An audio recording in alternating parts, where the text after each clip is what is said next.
Hello everybody, my name is No Particular and welcome back to another video. Today I'm going to be going over what I think is the perfect airsoft KWA T6. So let's get into it. Okay, so first off, this was featured in my last video talking about the five most underrated airsoft items that I've seen. And I told you I'd make a new video about it, so this is me upholding my promise to you. So this is my airsoft KWA T6. I have this 2-point sling on it that I'm going to remove for the sake of the video, just that way it stays out of the way. Now, this is the same airsoft T6 that I've used and had pretty much my entire time here playing in Italy, because this is the only airsoft gun I have outside of my gas blowback MP7 that I have, that if you go back to see some of my older videos, you'll still see. Because here in Italy, you have to shoot under 1 joule, which is different from where in the States, where they go off of FPS. Rather, most indoor fields, you need 350 FPS or lower. And a lot of other, like outside fields, you need 400 FPS and lower. And that's for rifle style weapons. And if I want to go in DMRs and snipers and whatever, that's a whole different thing. But this one shoots under 1 joule. This is the same T6 I've been running. Internals have not changed at all, but as you can tell, the exteriors have changed quite a bit.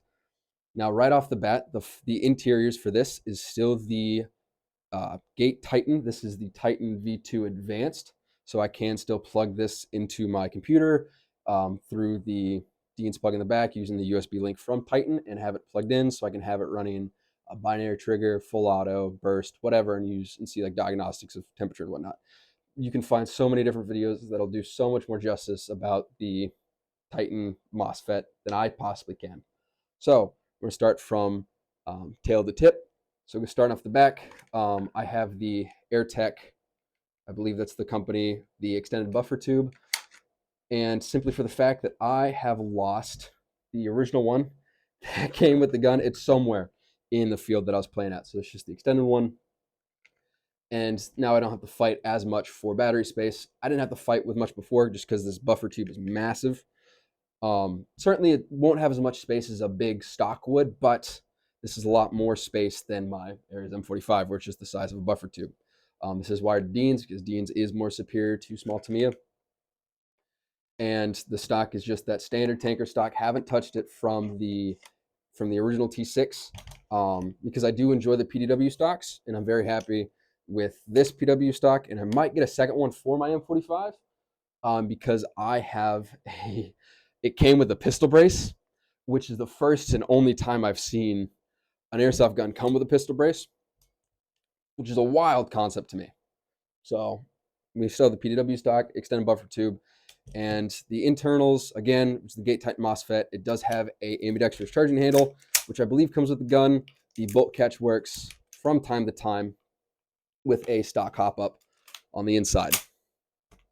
So moving up, we have a knockoff EOTech. All the attachments you see here are knockoff because I'm not, I love airsoft, it's my passion, but as of right now, I have no interest in buying an actual EOTech or an actual PEC or an actual Surefire or any of this. Simply the fact that, for one, there's no real reason to, and two, I don't really want to. So there's that. So I have a knockoff EOTech and a PEC box, which you've seen on the original T6 that I've had, that I use for a laser pointer. I'm not going to shine it in your eyes. Use this laser pointer.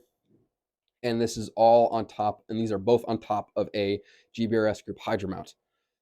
There was some recent controversy with it at the time of this video, so it was already a while ago, about GBRS Group. I don't care enough. Doesn't matter to me. There is some controversy behind the Hydra mount over its just effectiveness of just a regular riser. With this Hydra mount, I've been able to get a solid sight picture using both a helmet with comms, so with the ear pro on the side, and with a dye mask. They both allow me to get a proper sight picture and without me needing to dig my face too much into the stock. Now, with that, as you can tell, it's certainly gotten longer than a stock T6. This is a Geissele M13 handguard, I believe. Of course, it's not real. I bought this secondhand from a local airsoft shop near me.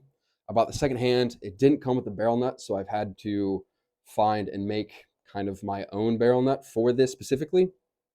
But just replaced it, and I didn't change the inner barrel length, but I did add an extended outer barrel, so that way I can get a recessed suppressor look, which I don't know if you can also tell. If I'm going to reference the M45 again, and honey badgers are kind of my jam. I'm a big fan of the recessed suppressor. I think it looks cool. So that's kind of why I only went with this much. I wasn't really looking for a Mark 18 kind of look. Mark 18s are certainly cool. There's not really my sort of thing. But this is a fully marked Geist the M45. However, I have no idea who made this rail. I have a Daniel Defense Mark whatever rail back home on my other KWA that I had, and I'll probably put pictures in here. And even that came with Mad Bull markings. I have no idea who made this rail. I can't find someone that made this rail specifically that's not just Geistly themselves, made for real steel. No idea who made this rail. Check forums, went on VPNs to check different things. Couldn't find it in the slightest. So the closest thing I got was a shutdown airsoft shop that no longer worked out of Japan, I think. And I couldn't even find anything on the company that they said produced it. Now, moving up on the handguard is a dual pressure switch, one for the flashlights. So I rather have a temporary on and off, or I have a permanent on and off. And the next one is just, again, the laser pointer for the PEC box.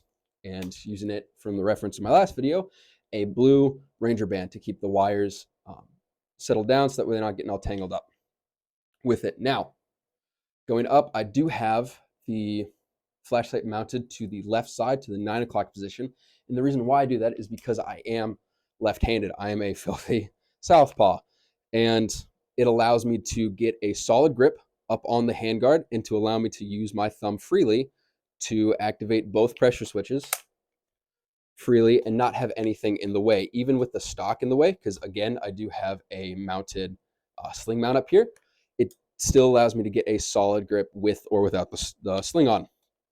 I can use my other hand, but again, the wires do get in the way. I can still activate both of them just fine, but I am left-handed, so most of the time I will be shooting left-handed. So I keep everything off to the left side where I won't be messing with it.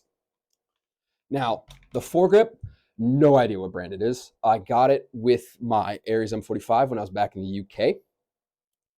And I have that mounted. I do have a M-Lock handguard that came with my M45, but I do like the look of it on a rail more. And it's slanted forward, so I'm doing the classic T-Rex arms, kind of angled forward into a little corner piece, thing that I've seen a lot of other people do. It's a good idea. I enjoy it. Is it a little bit bandwagon? Certainly, but it's a solid grip, and I can be able to maneuver and activate everything with it. Now, what was the reason for taking this gun that's designed mainly for CQB and making it look more of a field gun? It looks cool. It looks cool. I find it looks cool.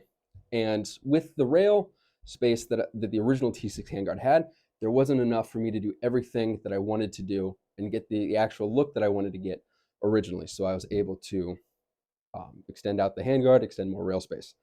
So yeah, this is my KWA T6 that I think is the perfect airsoft gun for me. And maybe you like it too. If you want to copy it, certainly feel free. But yeah, my name is no particular. Thanks for watching.